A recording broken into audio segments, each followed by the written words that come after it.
Now that the power supply is ready for the new configuration, I'm going to be removing the 7-pin and the 9-pin miniature sockets and installing these octals in their place so that we can install the 6SL7 and 6J5.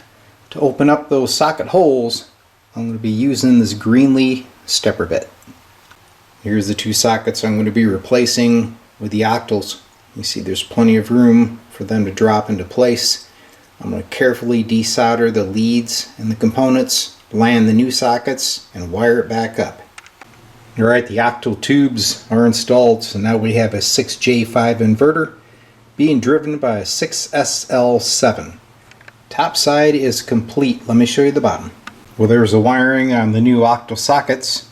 Next step, I need to change gain resistors and coupling caps for the Harp amp. But what I want to do now is inject a signal and make sure that this thing is working to begin with.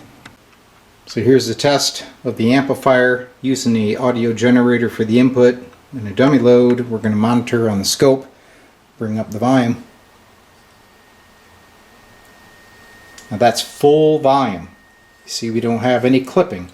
That's because the 6SL7 does not have the same gain as a 12AX7. So we're on the right road.